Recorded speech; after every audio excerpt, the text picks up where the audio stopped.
Stew নিয়েছ?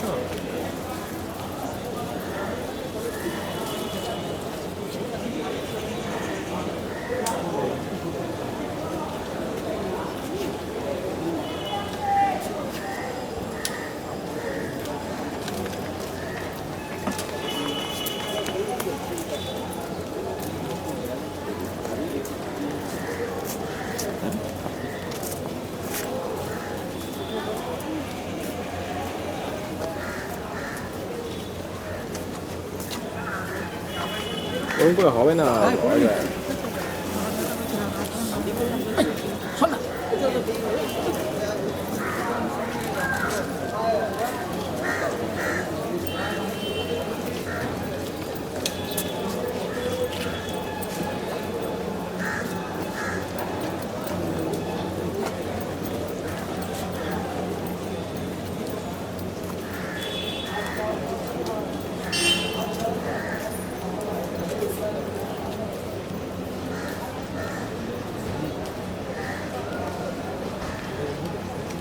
শ্যামল্লা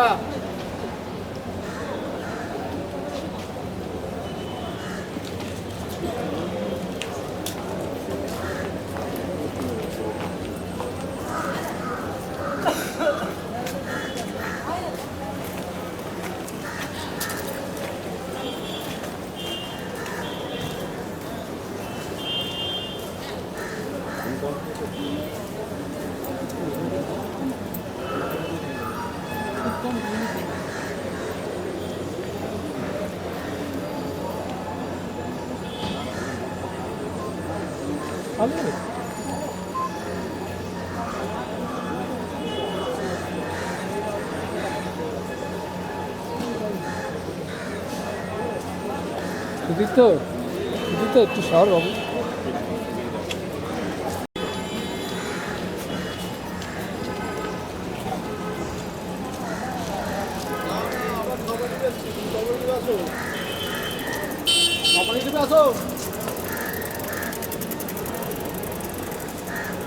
main building এ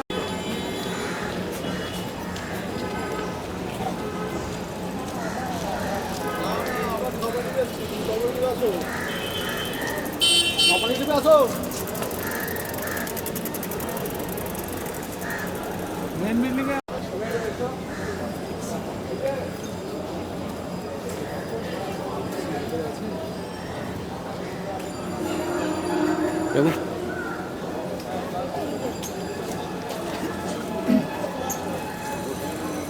সাময়িক আরে ওটা আনতে হবে না, ওটা রাখো। ওর কাছে যাও না, ওর কাছে যাও। আপাতত করে নিচ্ছে 22 তারিখ নিয়ে।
পরের কর্মসূচি আরও কীভাবে যে আমাদের এই মাসের শেষে জেনারেল বডি মিটিং হবে, তখন আমরা আমাদের পরবর্তী কর্মসূচি ঠিক করব। এর আগে মানে আমরা আসলে জেনারেল বডি মিটিংয়ের বাইরে কোনো কর্মসূচি গ্রহণ করছি না। তো এতে আপনি যেভাবে আপনার কর্মসূচি দিচ্ছেন মনে হচ্ছে যে এতে ডিসি কানে আওয়াজ পৌঁছে না পৌঁছানোর জায়গা আছে নাকি? পৌঁছানোরই তো কথা। আমরা আমাদের আওয়াজ নিয়ে ভাবি কোথায় পৌঁছচ্ছে আমরা তো না পৌঁছানোর কোনো জায়গা নেই। আর এটা তো আমরা তো সমস্ত মানুষের কাছে আমাদের প্রতিবাদটা পৌঁছে দিতে চাইছি। সেইটা আমাদের প্রতিবাদ আছে, থাকবে, আগামী দিনেও থাকবে। কীভাবে প্রতিবাদ করবো সেটা ডিফারেন্ট কোয়েশ্চেন, সেটা আমরা টাইম টু টাইম চিন্তা করবো আমাদের জেনারেল বডি মিটিং, নিশ্চয়ই সেটা। পরিস্থিতি এরকম ধরনের অবস্থায় জটিল অবস্থায় সৃষ্টি হয় তো এরকম কোনো কিছু বিষয় আলোকপাত করতে পারে না, এইরকম আমার অভিজ্ঞতাই নেই। আমি 1989 সাল থেকে এখানকার ছাত্রী, তারপরে শিক্ষক। আমার অভিজ্ঞতা এই পরিস্থিতি আমি দেখিনি।